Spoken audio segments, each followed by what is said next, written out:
but, and you have a staggered program, and like you said, he was on the radio, this was on the radio. Yeah. What can you do? Yeah, I don't know. Yeah. Yeah, that's, I guess, a bigger, longer conversation, but, Yes. Yeah. I mean, I think we know we know the answer to this question, but it's like a sad one. Yeah. All right, well, let's go ahead and get started. If anybody hops in the Zoom, great, but we're recording and we can have it for posterity for folks to watch later, which is super useful. So welcome back, our November session of Building Better Media Habits in 2022. I am, of course, Dr. Barker, Assistant Professor of Communication at Bradley University, and we are here today to talk pretty broadly about why everybody online is really mad all the time. Myself and perhaps folks in the audience included. And we'll get into some of the reasons why, some of the research backing up those more speculative ideas, talk a little bit about who's potentially to blame for that, which is a lot of the usual suspects, I think. And as always, what can we do to maybe be less mad? So let's start with some questions. What makes you angry? I mean, obviously we have like interpersonal conflicts that might make us angry, but in this realm, what do you find makes you angry when you're online? I think when one side is pointing fingers, but not acknowledging their own part in the problem. Mm-hmm. You know, when we say like, if you're pointing a finger, you have to be pointing back and do something, like, it's not, I heard it today, it's not a one-sided issue. Right. It's not a one-sided deal. You can't say that just like stirs my pot. I like take responsibility. Yes. So I went back. I was trying to make sure our audio was working. So certainly a circumstance where we have a simple or a complicated problem and people are placing the blame at one particular group. Often this is obviously going to be deeply politicized, as everything is. And I think one of the biggest complications, of course, is that our society is so complex, as it has always been, but things are so deeply interconnected and visibly interconnected to us that on some level suggesting that one particular person or political party is singularly responsible for anything that happens is kind of silly, right? But obviously, as we see leading into the election that we're in right now, and certainly voting next week, that doesn't stop, political parties from placing the blame of one thing or the other at particular groups. Alice, anything it's specific makes you angry? Yeah, well, not doing the research to find out and posting things or sharing things that are just false, or and being so upset when someone calls them out on it. Mm-hmm. What about in those instances? It sounds like from both of you, it was individuals, like people sharing or posting a particular thing. Do you find yourself just getting mad at news, like developments that happen in the world? You're just opening a computer browser tab on your phone and you're just seeing the news or information come to you. Do you find yourself getting angry at that? Sometimes I have kids in District 150, Uh-huh. and so we see a lot of that with, everybody's down on District 150 and they never look at the positives of the school district, and I find that it's just not, again, not looking and finding out more information. They're just automatically going, oh, it's District 150, then it must be, Yep. must be something bad. Let's find out, let's figure out all the bad things we can publicize about. Right. Yeah. I don't think I get as angry, I think it's just sad and Yep. disappointed Yes. by it all. Right. It doesn't matter what I read, it's just, it's just disheartening. Right. So then we start to do that safe thing, right? Instead of distance myself. Right. And then you can have that, like, Yeah. none of that's a good cycle, but not angry as much as that. Right, and that suggests that probably at some point there was a time where maybe you did get a little angrier, right? And now you moved into a different stage Yeah. of emotional response to these things, right? It has solidified in such a way that, it's almost as if like, I don't even have the energy to get mad about this. I have a different emotional or psychological response to this. Yeah. And I think this is a pretty close to universal experience, no matter your sort of beliefs or ideology, right? And thinking about the way in which information or people's opinions is presented to us, especially online, is in some ways going to elicit a particular response, which we'll get to. But the extended time spent in these spaces where you see the same things or certain events or contexts in the world do not change, that it's only natural, right, that our response is going to be maybe less anger and more sadness, dejection, just in an effort then to separate yourself from the situation, right? And I think that that's certainly a big part of the evolution of some of the things that we're going to talk about today. And when we think about what can we do, I think again that's one of the biggest challenges is how do we move away from maybe being angry, but also that movement is not immediately like being apathetic, right? Thinking about what can you do with that energy that feels productive personally or on a broader level. Speaking just for myself, because I always like to make sure that I'm not suggesting that I'm any different here. I've certainly had many of occasions of what we've shared here, where it's an individual person's response or post for not placing blame in a more broader context, or not doing research, or not being what I would conceive of as like well informed, but also seeing, as someone who has a background in journalism and obviously teaches those sort of things, seeing the way that like the media might cover or frame a particular issue is something that really drives me nuts. And I think that I've learned to maybe not read particular news sources, or as I've said before, just shrink the amount of coverage I'm reading about particular issues, not being completely uninformed, but realizing that I don't need to read every article about a poll or about a particular, fight over legislation or whatever it is that just is going to irk me because I don't feel like that they're covering it in a way that's particularly well balanced. But the framework here is I want to talk about this idea of culture war, right? And where this comes from and how this makes people angry, what parties are, and I don't necessarily mean political parties, like what entities, groups are those that are fostering this type of division, right? And if you just do, and obviously these things, as we know, are personalized, but if you do a simple Google search for the phrase culture war, you will get results that are multitudinous. You can see 41.7 million results from Google News, and a good chunk of those results are very, very recent. So the top two results are from within 8 hours from when I did this afternoon, and results further down, nothing is more than a couple of days old. And those are from major publications, right? CNN, Guardian, Bloomberg, and a major metropolitan newspaper here in the States, Salt Lake Tribune.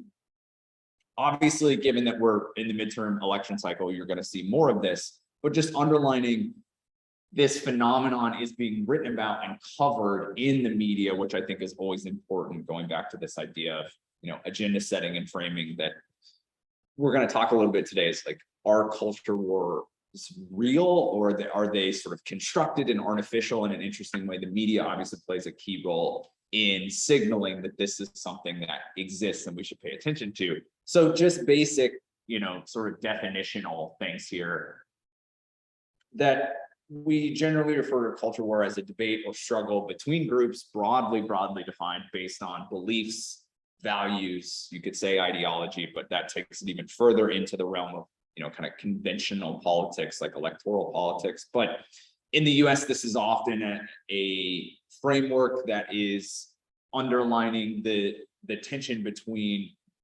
conservatives and progressives, like very, very generally, historically has also maybe been a rural and urban, framework. There's obviously tons of discourse and research and reporting about culture war within the context of, of religion and the sort of declines in organized religion and commitment to religion in the United States over, the second half of the 20th century and into the 21st century. So that's a piece of it. These ideas have existed long before it was even called culture war, right? To some extent, though, we can trace this back to the late 80s and early 90s. There is a book that is not necessarily like supremely popular as far as like New York bestseller zone, but is one that is influential that like people in the media and academia read and use as a starting point for a lot of these discussions. And it's from James Davison Hunter, Culture Wars, the struggle to define America. This comes out in '92, which happens to coincide with an increase of heightened rhetoric from folks in the media, but also politicians like Pat Buchanan, who ran for president in 1992, with sort of a heightened political rhetoric, really keying in on a particular focus on a lack of commitment to conservative, quote unquote, like religious values and faith in general, and all of the things that sort of stem from that, right? So naturally, like differences of opinion exist on every issue, from abortion to gun access and same-sex marriage.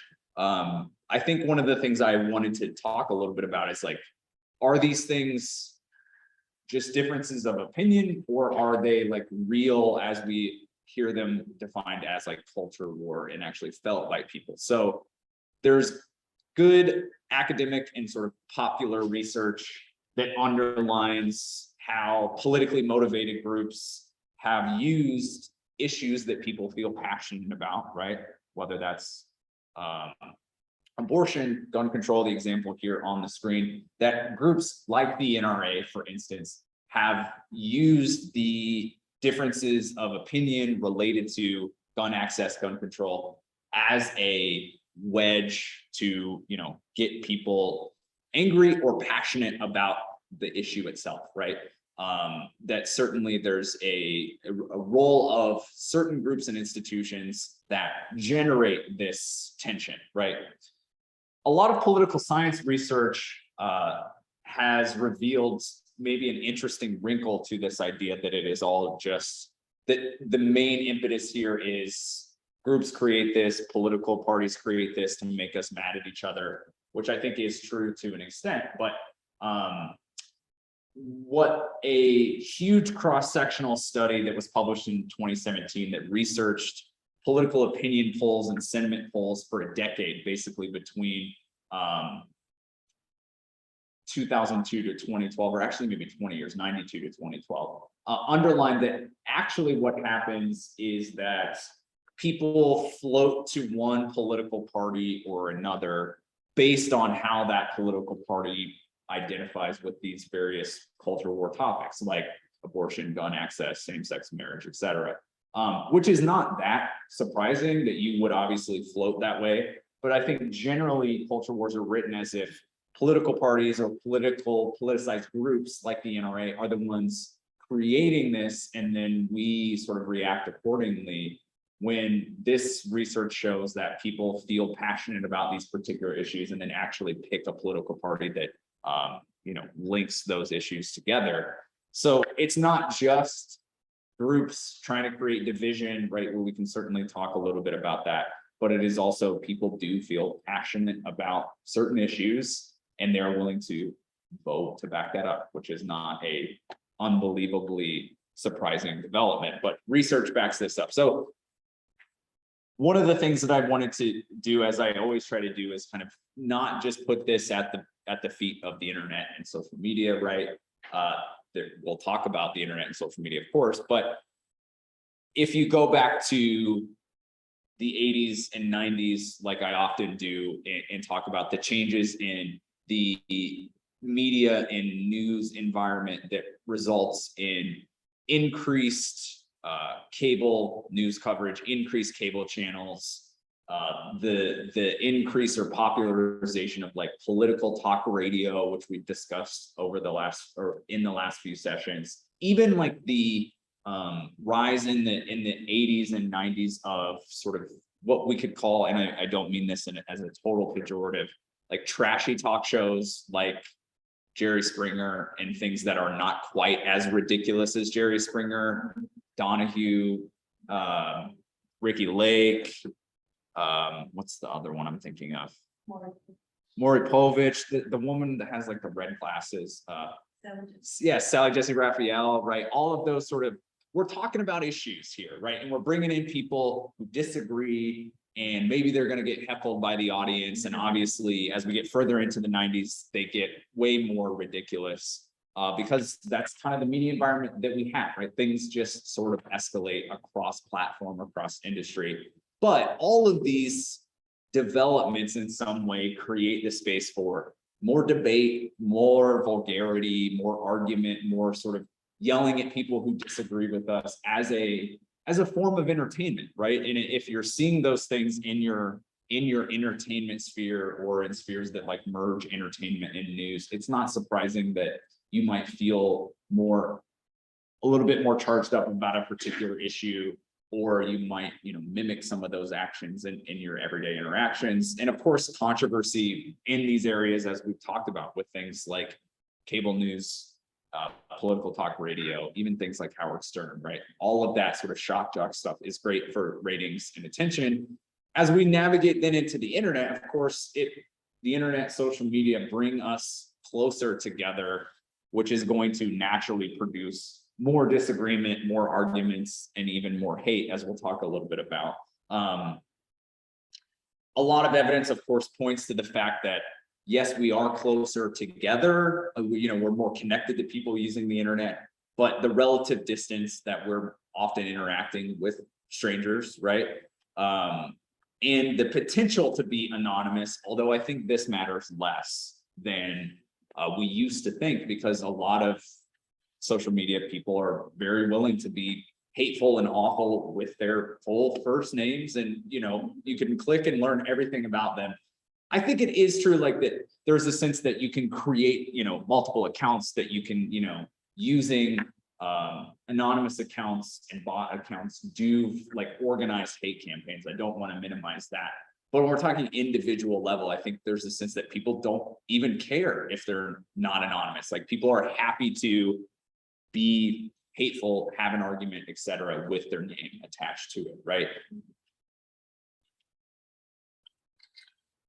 Of course, as we'll talk a little bit more about in later in the presentation, social media platforms are not in any way, shape, or form incentivized to stop these arguments. They, in fact, generally are incentivized to do the opposite in a way that keeps people engaged in the platform. And as we've talked about repeatedly with a lot of social platform content moderation, so much of it is after the fact, right? Things are happening in real time, certainly, but when we're talking about individual incidents or even coordinated, examples of harassment, it's hard for these companies that are so big to be able to deal with this in real time. Just to throw it back to you folks, do you find this to be the idea that people are generally, mean to each other about particular things, or people seem angrier? Do you think that people seem angrier about the things they disagree now than pick a time in the past for you? Do you feel like in your everyday life people seem angrier?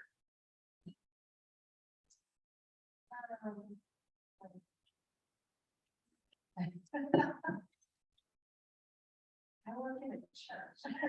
So A church and a library, so maybe not the two spaces necessarily where, right? people are angry. Yeah. Yeah. With them. I know there are triggers. Yeah. That send people fast to, to a certain. When you're online, do you feel like it seems like people are angrier more? They're expressing. They're expressing, Mhm. obviously hard to know if they're how angry they actually are, but Yeah. like, do we see expressions of anger is maybe a better way to see it. And I think a lot of it is. Yes, your full name is out there, like Right. I said, but also they're like, oh, I can do this because I'm not facing. Yep. So, Yeah, and I think, yeah, that idea of just sort of like relative distance, it might even be someone you literally know pretty well and will like see in person, right? But there's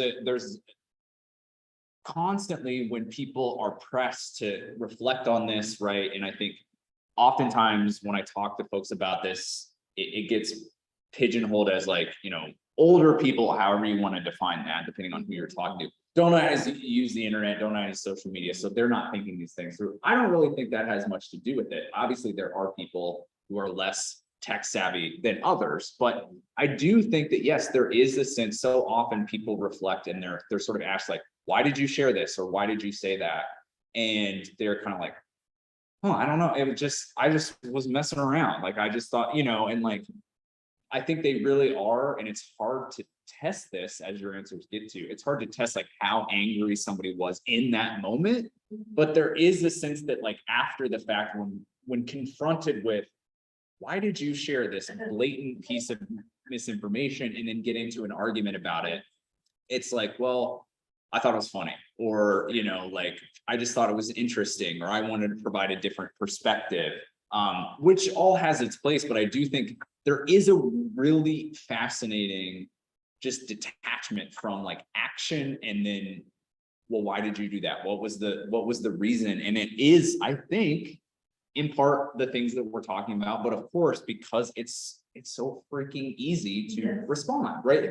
No matter what you feel, like even if you're responding positively, the ease at which you can do it makes it so that no matter how you're feeling, you're going to say and do things. You can think about it in the other way. There's tons of in journalism in particular, within like very subculture, like people who work in the industry, on Twitter, there's a sense that like I see it and people talk about it, like when one journalist gets a promotion or has a news story, like journalists just fall over themselves to like praise the other, like, this is such an amazing story. It's like I'm so glad you wrote this. I'm so proud of you. Got it. And like, yes, thank you for the support. But sometimes it's just like, relax, right? Like, and it's the performative nature of like, I want to be seen, in a more cynical way that we call that, virtue signaling or whatever, right? That we want to be seen praising people or giving them props or congratulating them, even if like privately we're jealous that they got that job or that they wrote that story, or we actually don't like them at all, right? But we want to be seen doing it. All of that is kind of wrapped up in just how easy it is, right?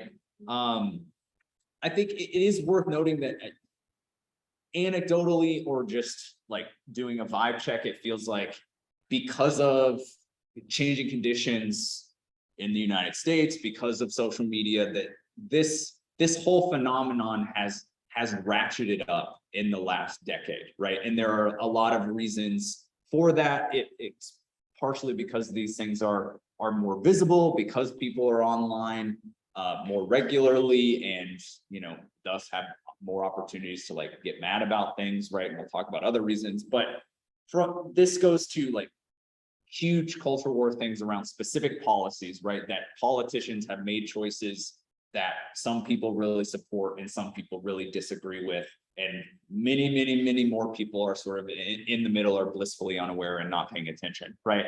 And that goes from basic things like Obamacare. The fact that we call it Obamacare is a representation of the idea of a culture war, right? That we don't call it like whatever the official name of the healthcare bill is, right? That we call it Obamacare, right? To more recently, mask mandates, vaccine mandates, et cetera, right?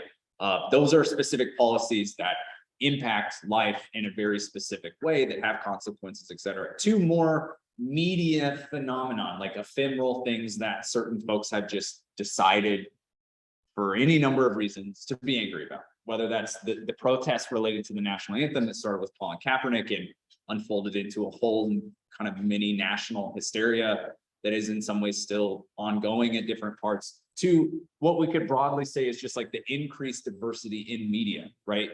There are things I've got on the next slide, but increased sort of like diversity and representation, or criticisms for the lack of diverse representation in industries like video games, in film and television, right? In sports, where when major franchises in media, pick one, Star Wars, Lord of the Rings, Game of Thrones, Marvel, what have you, when there is increased diversity or increased representation for marginalized or non-dominant groups, right? There is always a huge outcry that this isn't what the character was like in the book. Yes, Little Mermaid, Disney, Disney is often at the center of this, right? And that's partially because they own so many like sub things, Star Wars, Marvel, etc. The Lord of the Rings one is a great example where, in the new Amazon prequel show, there are a lot of non-white actors, and the outcry is always framed as, well, that's not how, in this case, Tolkien imagined it to be. And it's like, well, it's not a real world, right? Like literally it's fake, it's made up, it's fiction, it's an amazing universe, right? But that doesn't mean that everybody has to be white, and doesn't mean that everybody has to like be British or Australian or New Zealand, right? And be a recognizable actor or whatever, all these things. Same thing happens in Star Wars. Like every time they cast particularly women of color, there's insane amounts of outcry online that generates this whole feedback loop of negativity, right? And the underlying thing of that is just we like the thing that we like to be the way it was before, when broadly speaking, society cared far less about making things diverse even on a surface level. Like literally, we're going to put a person who looks different in this. These conflicts are easier to participate in an online and social media world, right? It's one thing to be watching a cable news show or listening to talk radio and kind of nodding along. It's another thing to find a bunch of other people who are also mad about this and be able to click and open a web page or a feed and just see a never stopping flow of people who agree with you and are amplifying the things that you feel about a particular issue.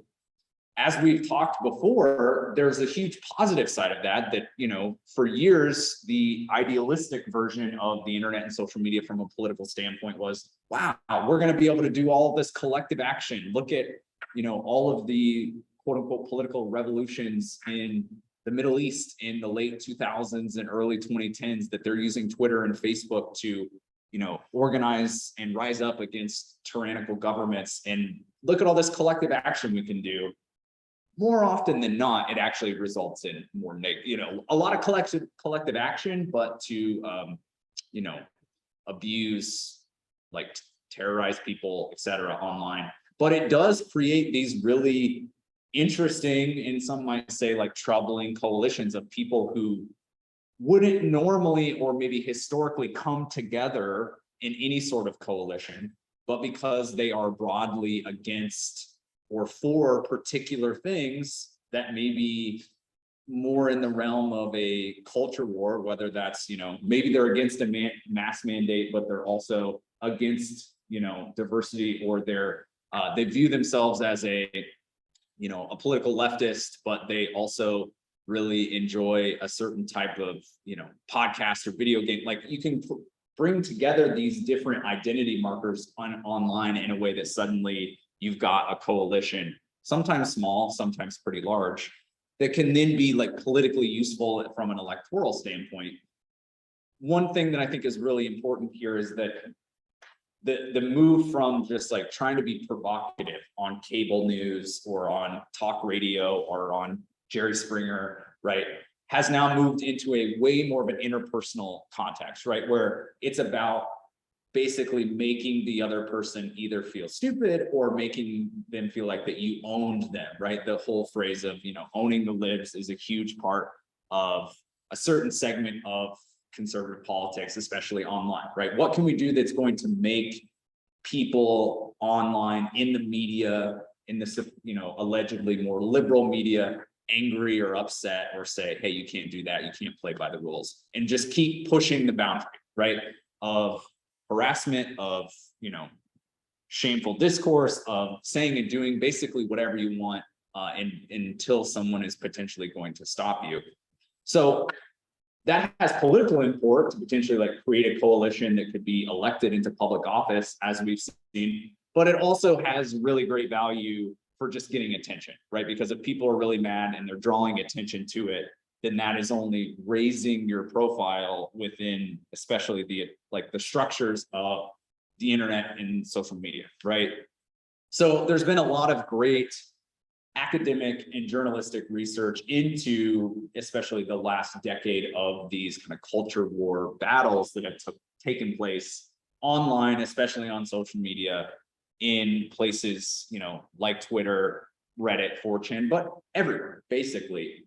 Whitney Phillips is a really great researcher in this area. She's at Syracuse, I believe. She's written a couple of great books about, you know, the relationship between, you know, building coalitions like politically, but, you know, through like misinformation and trolling and all of these things, that there's this really interesting overlap of just trying to mess with people, but also then trying to provoke them in a way that goes too far, right? But that builds interesting bonds among the folks who are doing that, right? And there's a really fine line between I'm just trying to own you to now I'm harassing you or trying to make you look bad, or, you know, I'm trying to like SWAT your house, right? Are we familiar with swatting? Okay, so this is a phenomenon that ebbs and flows in like people. I feel like people did it for a while and then maybe it went away and now it's kind of percolated back, where literally, you know, people get the private information of someone that they're trying to harass in a targeted harassment campaign. You know, they're quote unquote doxxed, so they get their home address, their phone number, that sort of thing. And then they will basically call using like VPN phone number, block, you know, transfer, all that stuff. They will call like local 911 and say that someone at that property. So like if I was trying to harass you, I would call saying that I was your neighbor, or that I was, you know, inside the house and you were threatening to kill me, or you were suicidal or whatever, to the point where then the local police department brings whole emergency services like a SWAT team to break into your home, thinking that they're trying to help you or help somebody who's in there. And it's just, it's like the most ridiculous, awful version of a crank call that you could come up with, right? Really, I don't want to say common, but not an uncommon thing that happens for people who get doxxed and harassed online, where they will get threatened with this, which creates its own kind of psychological terror, but it will actually happen to them.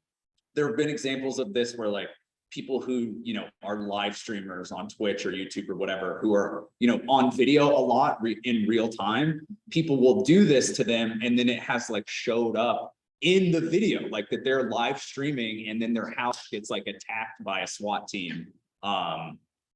Yes, absolutely. It's awful. So, right. And this like, we'll see some of the data here that just sort of like underlines this, and a lot of Dr. Phillips' research and other folks have really went into how a lot of this goes back in our current environment to what's known as Gamergate, which goes back to early 2010s, like 2013, 14, 15, where a huge outcry in response from self-identified gamers, folks who are extremely online, responding to these various incidents that are essentially all can be grouped together about like, you know, women in games journalism, being mad about the increased diversity, right? In a very basic level, women or people of color working in the industry, working in journalism, the idea that games journalism is probably corrupt, and that there are all these sort of you know, gross relationships that fans are not aware of, that the industry and games journalists are deeply intertwined.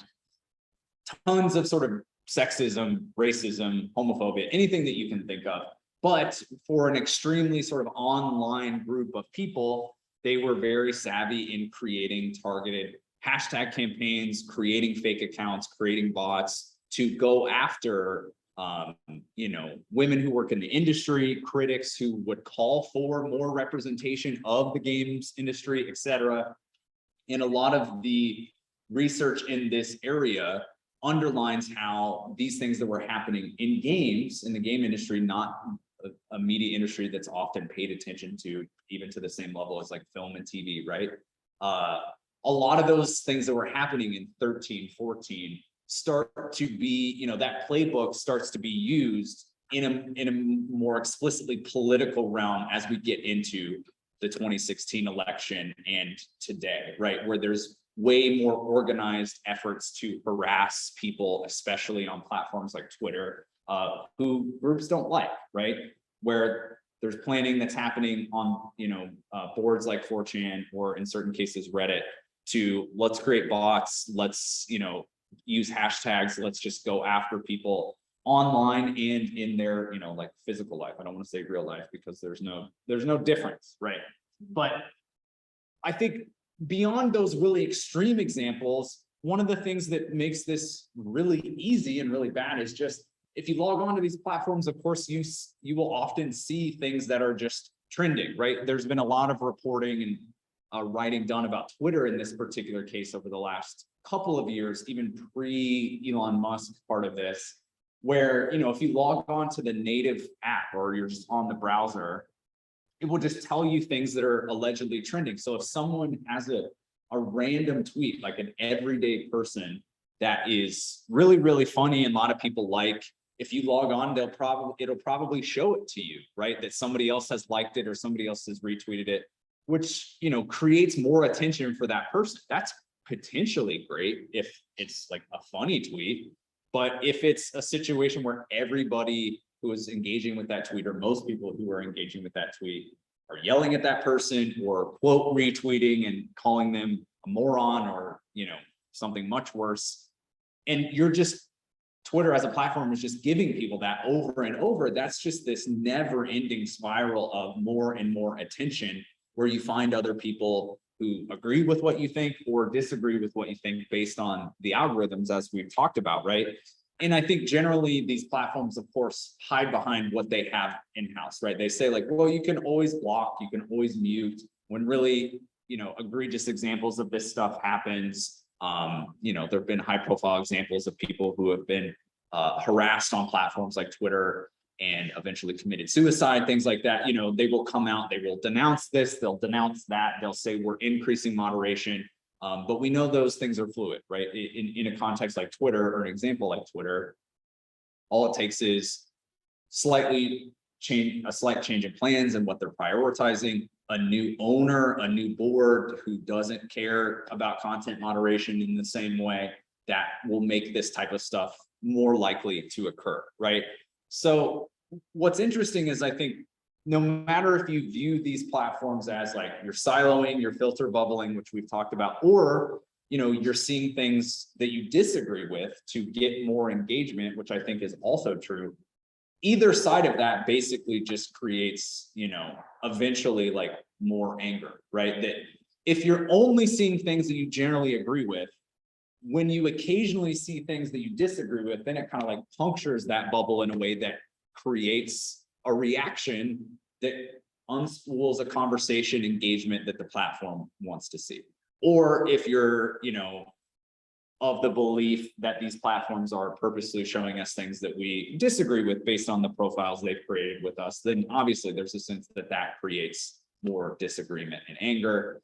Either way, you're spending more time on the app, right? Which is really all they generally care about. So I tried to look into, because this is something that I am interested in. I feel as a consumer, as a person who's thinking about this stuff, you certainly see broad coverage. You Google, there's 41.7 million stories about culture war. Like, are we actually getting angry? Has there been like research into this? Does it, or is it just something that I feel because I'm a person who is following mostly like media and political and sort of academic figures online who are talking or thinking about these things? Generally, like, kind of, right? So a study here, this is not like the end all be all. The Gallup Global Emotions Report, 151,000 interviews with people across 140 countries. This story came out in early 2020. Since it began in 2016, the report has found that the number of respondents who felt angry with the has risen, with the global average currently sitting at 42%. And again, this is the example from really the beginning of COVID. And I'm sure if the story is coming up, then the research was done like before COVID, right? So 22% of people surveyed felt anger in quote unquote war-torn regions is double that, with 43% of people in Palestine and 44% of people in Iraq feeling angry. Psychotherapist and author Dr. Aaron Malik can say with confidence is that in the internet age, the capacity for emotional contagion of anger has increased. Certainly you see anger crossing populations much more easily. So I was sort of looking into is there more there? What do we mean by like emotional contagion? And this doctor at least says that the trouble with nonstop access to social media and other news outlets is that our boundaries, identities, and values can be assaulted essentially anytime that we look at our phones, which creates this feeling that like we're kind of always on edge, or as tinderboxes, right? You could say that people are chronically wound up. He likens this narrowing of our margins of tolerance to what happens when you're driving.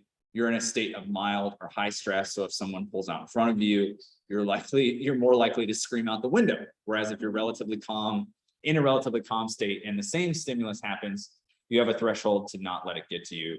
People who are exposed to angry social media tend to have less margin to contain their anger too. So there's this sense of, it's tough to see him using the concept of contagion there, like in early 2020, but it's true to some extent, right? That if you are seeing more people in general, you're seeing the perspectives of more people every time you pick up your phone, and those people are even a little bit angrier than they were a year before, 2 years before, 3 years before.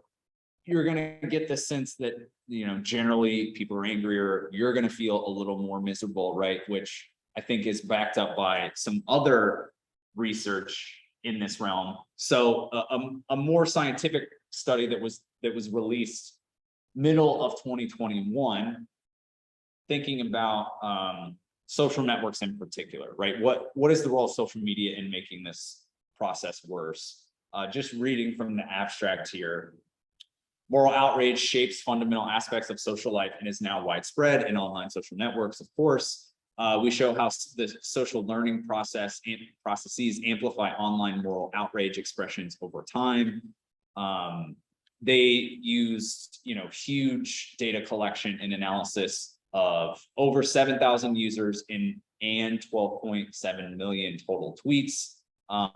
In various behavioral experiments, we find positive social feedback for outrage expectations increases the likelihood of future outrage expressions consistent with the principles of reinforcement learning.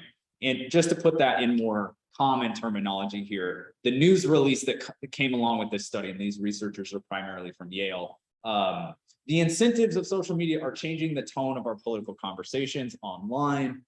This is the first evidence that some people learn to express more outrage over time because they are rewarded for it by the basic design of social media, right? Amplification of moral outrage is a clear consequence of social media's business model, which optimizes for user engagement. Given that the moral outrage plays a crucial role in social and political change, we should be aware that tech companies, through the design of their platforms, have the ability to influence the success or failure of collective movements. Our data show that social media platforms do not merely reflect what is happening in society. Platforms create incentives that change how users react to political events over time, right? So basically one study, but a huge one, right, from credible researchers from Yale, discovers here or confirms perhaps the idea that the structure of social media basically requires and encourages people to respond with moral outrage, right? That when they see a random news item or their cousin or their uncle posting something on social media, they have seen, especially if they're a regular user of these platforms, a common response is to respond to these things with moral outrage. So they are taught that not only is it okay on these platforms to respond with outrage, and certainly maybe more okay than it is to do that in person, in contrast to in-person conversations, as we've talked before. But also, like, if I respond with moral outrage, I'm going to get more feedback from other people. I'm going to get more engagement. I'm going to get more likes. Even if I'm not seeking that out, there's a sense that I am incentivized, that my perspective will be more visible if I respond with outrage that I feel is morally or ideologically justified, versus if I just, well, A, say nothing, but B, just put out kind of tepid, non-emotionally driven, outrage-driven response, right? That angrier, louder, more moral outrage is going to float to the top. So more research to back this up, because I think it's important to say, maybe we feel this, we see this in our day-to-day lives, but like, is this happening cross-sectionally? Misery is measurable. This is a great column from The Atlantic from a great reporter, Charlie Wurtzel, who studies the internet and social media and kind of the changing culture around it. This is from a couple of years ago, actually just last year, I should say. By global standards, Americans are relatively happy. Some indicators are troubling. From 59 to 2014, the average life expectancy in the United States increased by 9 years. Since then, the trend is reversed, and the pandemic led to a sharp decline. Life expectancy dropped by a full year in 2020. According to data collected by the Brookings Institution, I cannot talk, from 2005 to 2019, an average of 70,000 Americans died annually from, quote, deaths of despair, such as overdose and suicide. Economic trends show declining social mobility.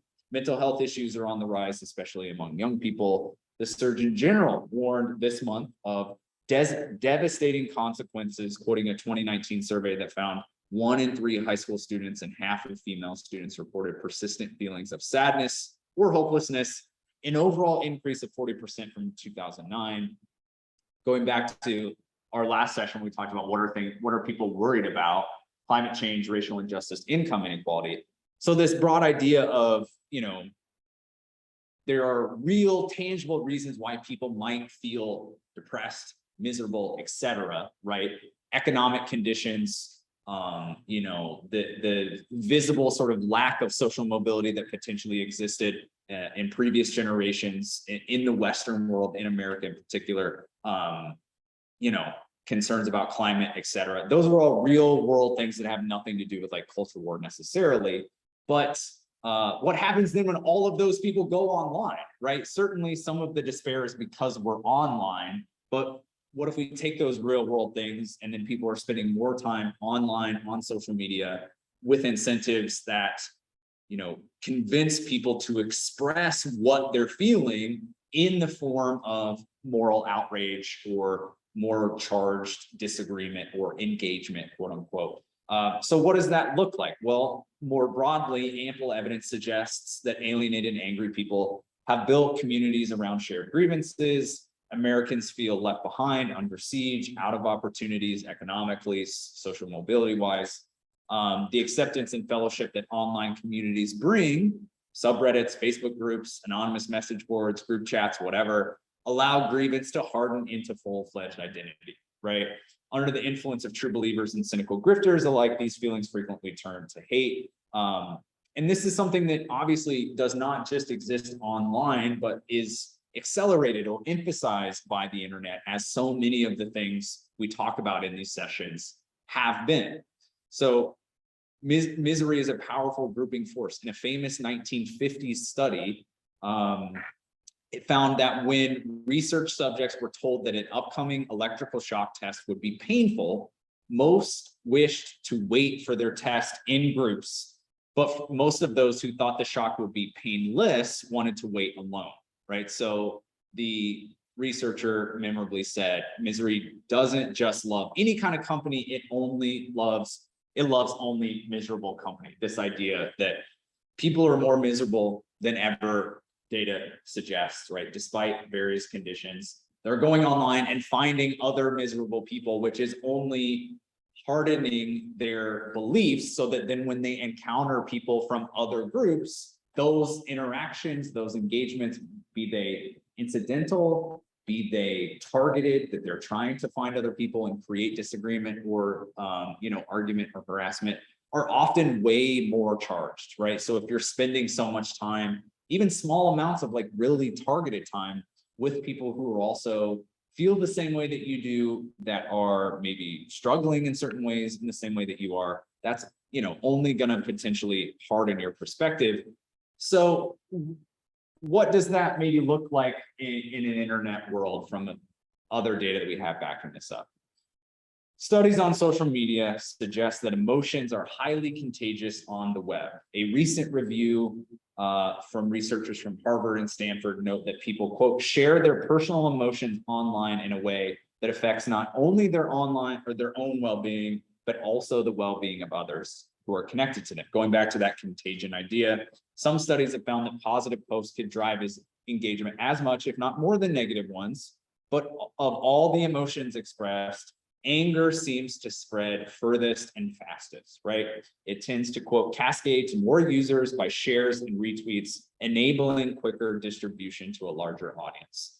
And you see the other side of this, I think, on social media, especially on platforms like Twitter, where it's really easy to share something, where constantly I see friends or fellow academics or journalists, people in the media say, like, if you really disagree with a tweet or you think this headline is overwrought and trying to get attention, you shouldn't like retweet it and say this is stupid or make fun of it to like get your own likes or to basically get a digital high five from somebody who agrees with you, because all that's doing is further circulating a thing that you've already basically expressed you think is bad. So why are you doing that, right? But the incentives of the platform as they've evolved, that is most of what especially Twitter is people just retweeting somebody else basically saying, look at this asshole, right? He's so stupid.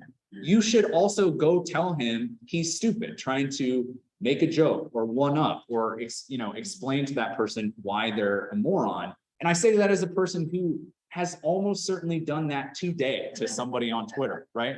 That's just how the platform has evolved. And other platforms are not exactly the same, but they have similar incentives, right? That, when you log on to Facebook for the first time in a day, things that often float to the top are things that someone has commented on or posted that has the quote unquote most engagement. And yeah, sometimes, as the studies have shown, those are posts where people are like being positive, like celebrating like your nephew's Halloween costume or whatever. But oftentimes it's like, why am I seeing this? And then you scroll past the link or the photo and you realize somebody you are randomly connected with is like yelling at somebody in the comments. And you're like, why am I seeing that, right? I don't even know this one person. I only know the one who's in the thread yelling at people, but everybody else is a complete stranger to me. Why do they think I want to see that, right?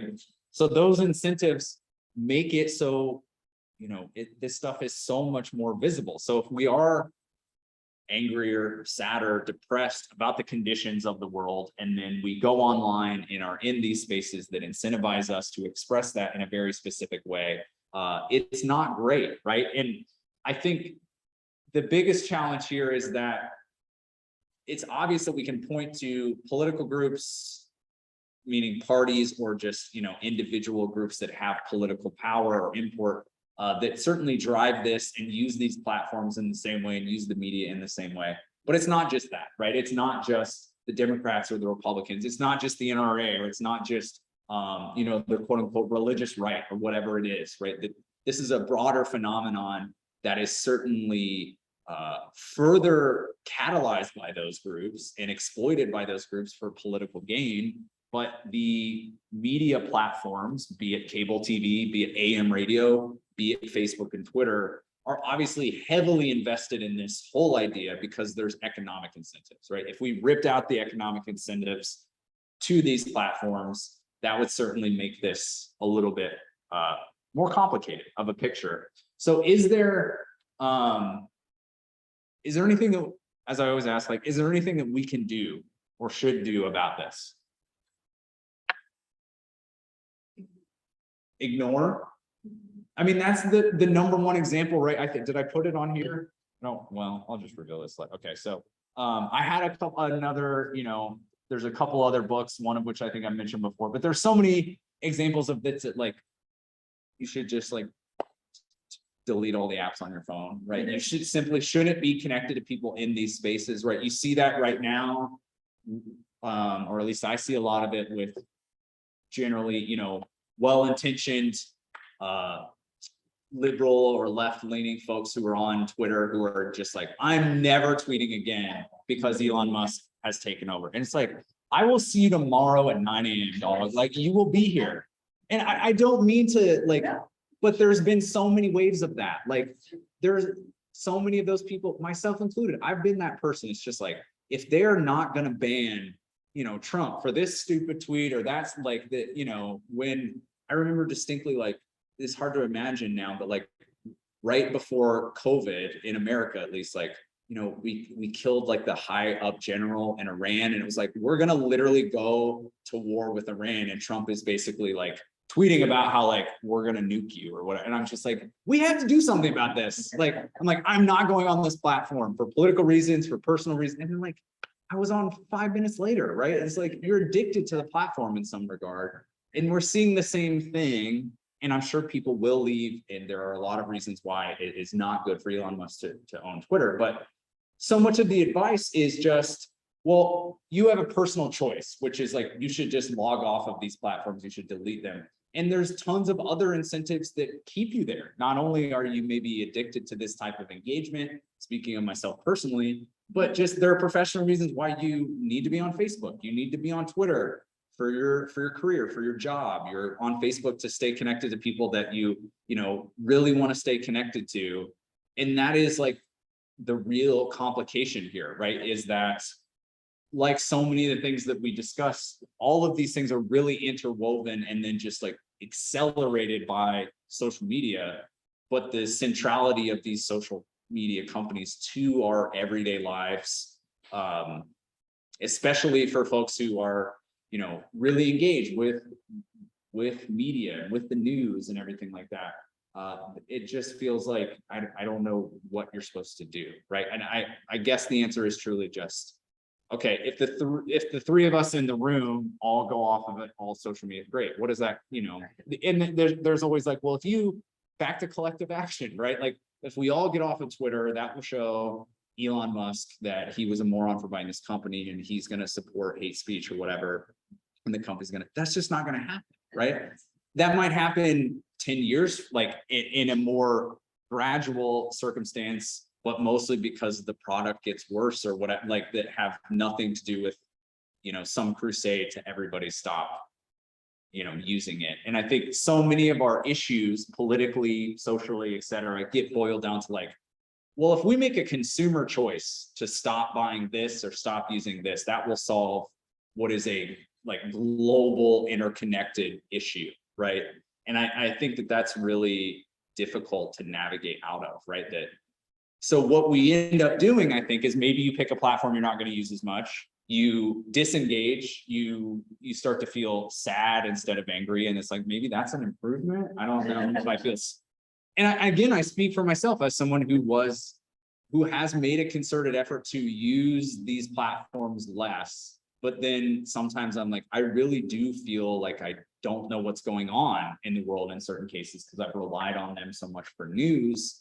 And there are other ways to get the news, but that it is a really interesting relationship that we have, right? And then that doesn't even include all the people who don't use any of these platforms, but then are not really informed at all because they don't consume the news. That's a whole different conversation that we've discussed. But I don't know if either of you have any concluding thoughts on what we could do or what you think about personally, like how do I get out of these situations other than just close the app? I think that I've changed, made a more concerted effort to change how I'm using Yeah. Facebook, maybe Facebook. Yeah. Because Twitter is pretty like, I love baseball, I'm starting to really follow. Yep. Baseball. Yeah. Or church people. Yes. Stuff like that. But I mean, Facebook, email. Yeah. Right, because my friend had a comment on Joe Biden's tweet. Right. Whatever. Right. And then I see that here. The man does not know how to use Twitter, not somebody who you should be responding to, right? Right. Yeah. But I do think I have found myself less and less scrolling on Facebook. Just Yeah. mindlessly. Yeah. And instead, I'm watching the reels. Yeah. Oh, yeah. Because it is mindless. Yeah. Quick flips, and if I don't like it in the first half second, it's, Yes. Yeah. You know, and it's maybe just stupid stuff. Right. You know, not creators, Right. You know, silly dogs. and, Yes. You know. Yeah. Joy. And, Yeah. I'm kind of doing the same thing, like Facebook, I deleted my people I follow. Yeah. And now it's like, I follow them in the library, and so things like that, things that I like, no. Yep. Yep. Before. And then Instagram is where, like, I'll scroll through and see, and but that's, you know, it's all of his friends. Yeah. That I know, they're not posting political things, they're Yeah. posting pictures of their kid at Halloween or Yeah. whatever it is. Yeah. Or, you know, it's, you know, Food Network Yeah. showing some exciting recipe. and Right. stuff. So I'm kind of been doing the same thing. You just go, yeah, exactly. And I never share political stuff because it's just opening something that I don't want to. Yeah, and I think that this obviously speaks to like. For me personally, it's one of these things where I need to take my own advice. Like, I don't know why.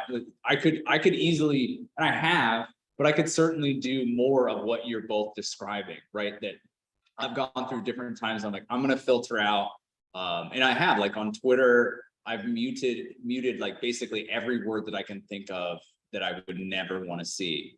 But then, like, I will see other people that I follow who are just friends or colleagues or whatever, they're responding to something, and then it's like, this is from an account or word you muted, and then I'm like, oh, what are they talking about? And then I'm like doing this whole process to like discover the things that I've told myself I don't want to see. So then I've wasted more time to like get into a system that I've tried to lock myself out of, right? And again, this is all a personal issue, but I think we all have to find our way like through this. And I think the challenge then is like, if you're a person who has filtered those things, like, that's great. If you're a well-intentioned, well-informed like consumer of information, you can kind of handle that, right? That like, if you're getting news elsewhere, getting information elsewhere, then there is literally no harm, I believe, in watching reels of dogs or looking at recipes or whatever, right? There's no matter how long you spend doing it, I think there's no harm in that, right? It's not any different than watching TV or playing video, whatever, right? I think that's just like the balance, of course, or the tension, I guess, better said, is like for folks who have filtered out all that stuff and then are not getting new, you know, like there's sort of major consequences to this system, no matter what type of consumer you are. And I think we have so much information available to us that if you're a person who lets it all kind of come to you, then you're overwhelmed in maybe this way. But if then you've blocked so much of it out, either intentionally or unintentionally, then there's a lot of complications or consequences to that too. And it's such a silly, you know, corny thing to say. There's just simply too much information and stuff that there's no good way, obviously, to get the perfect amount of information, but also not be disturbed by like the things, that might make you angry, right? Or might make you, it would be great if you could have more interactions with people online that was like, oh, I didn't think of it that way. Or like, I've actually had my mind changed, right? But the longer, I think that's the huge thing, is that we just simply, we know, but we haven't even really begun to reckon or prove, like, the longer you stay in these spaces, the longer you get and consume information in this way, the more it sort of calcifies your habits and your routines in a way that, any habit or routine calcifies, that it's like, even me, a person who teaches this stuff, who talks about this all the time, it is really hard for me to see an alternative perspective from somebody I disagree with and be like, huh, okay, interesting, you know, and I will get up here and be like, that's what we have to do, right? And most of the time I'm like, shut up, I don't want to see that, you know, like, I don't, why am I even seeing this person? Hide them, right? And You mentioned in this, and then in our event lesson. yeah, Instead of following news outlets and whatnot on Twitter or Facebook. Or Yeah. whatever, instead to subscribe. right, And so I've done that for a couple of different subscriptions, like an email subscription. Yep. yep, So I'll get, you know, in the morning, I can check and see, okay, well, here's some headlines from so-and-so. Yep. Outlet, here's some headlines from so. yeah, Instead of being thrown at you. yep, So I can just like, go through and, yeah. right, Maybe I want to read more about this, that I don't hear about, this I do. yeah, And so I feel like I would see, I always see journals are on Facebook. Right. or else, Right. or- But I maybe see fewer stories like that. absolutely.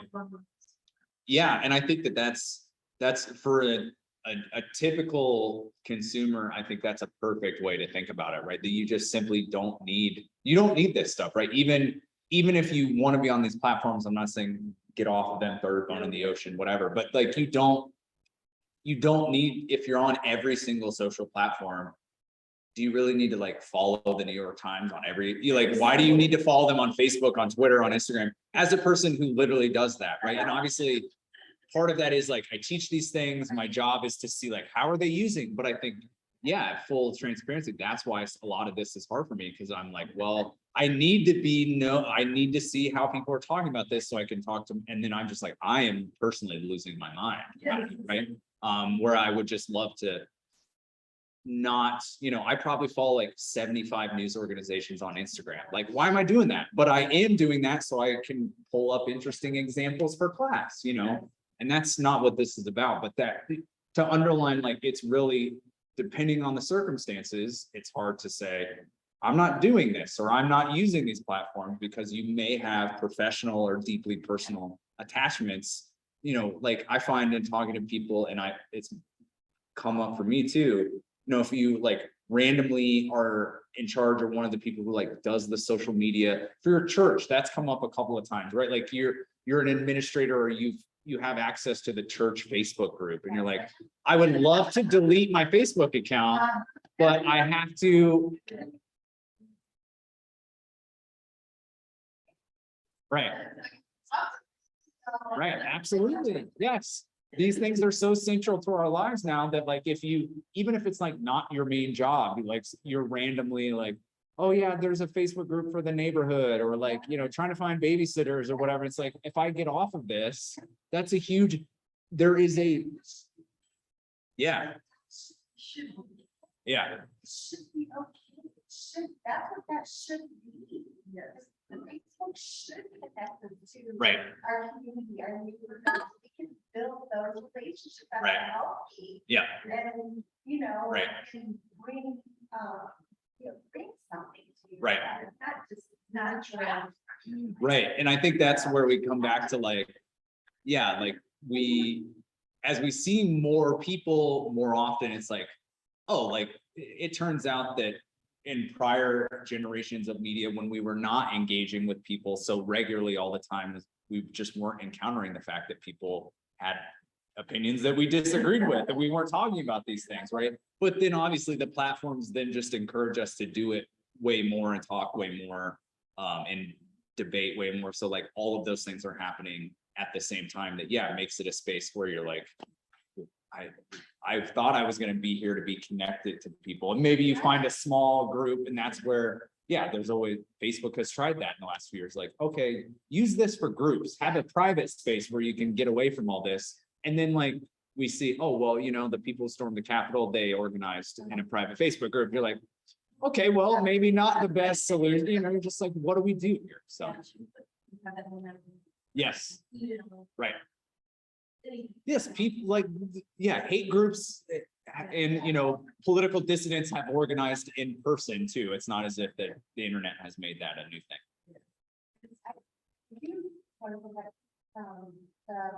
At the very beginning, we were talking about, trash talk TV. Yes. Talk radio and, even reality. Yes. TV. I never really thought of that before as being a precursor to this. Yeah. Because all of those things are just entertainment. Right. But if you don't know that those things are scripted, entertainment. Yeah. You know, things like that, it is really easy to get sucked in to people's differences and hate. Mhm. And start to feel superior to people. Yep. And all of that is human nature. Right. Human nature of curiosity, human nature of feeling, wanting to feel superior, to feel better about yourself. Right. You know, all Of of identifying difference and using that as a reason why you don't like somebody. Yeah. that. Right. Creating more divide. Right. Really, truly. Yeah. Because you know, some of the, you know, we want Lori and Sally to be all this, you know, that brought people on and put them in these scripted situations where, you know, we do have people doing that. And Right. everything's water we're talking, Yep. you know, all of that garbage. And it's just fake entertainment. Right. That people start to take seriously and real. Right.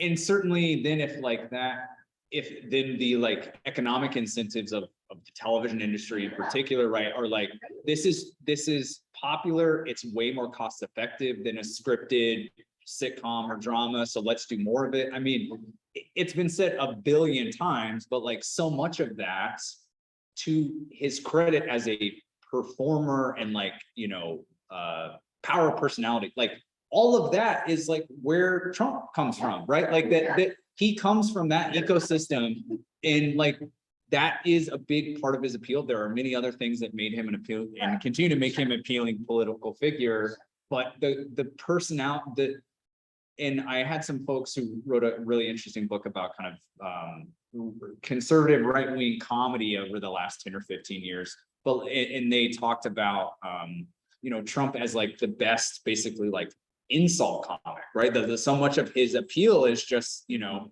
making fun of people, especially in the like live, when he's at a live rally and just like totally riffing, right?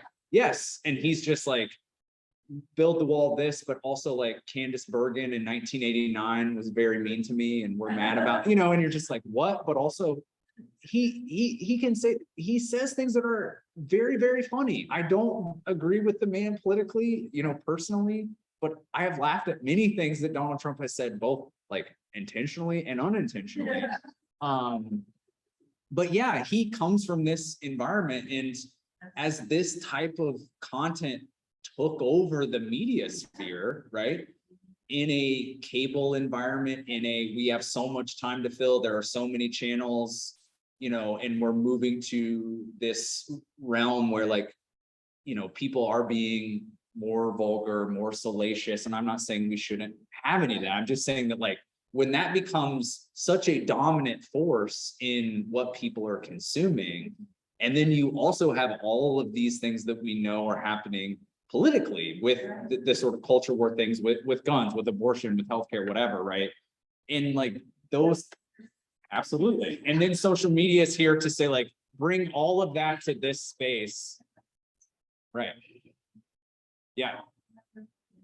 Right.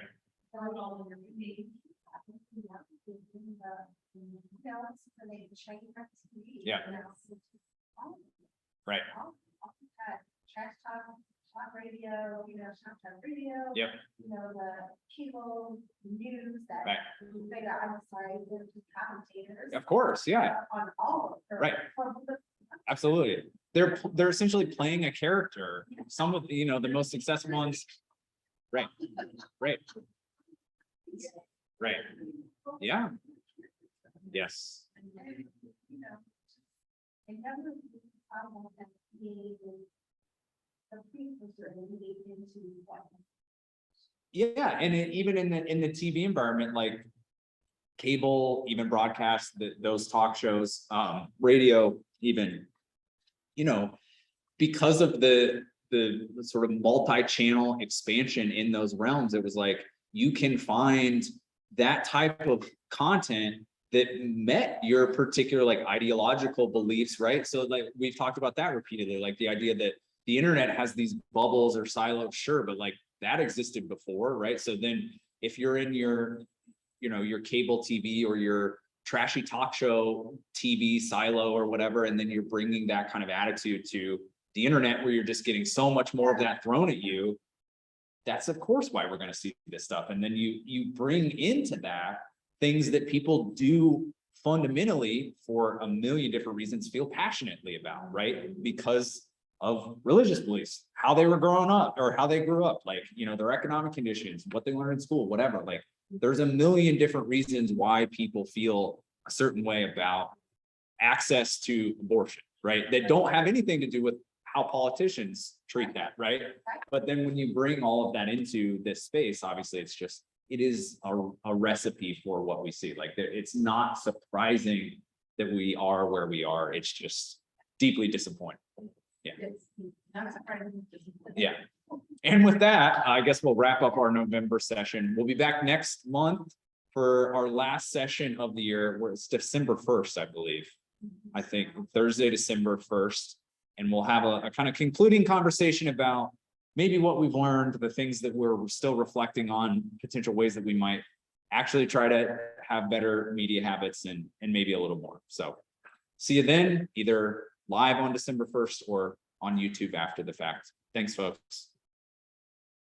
Thank you. Of course. Thank you both.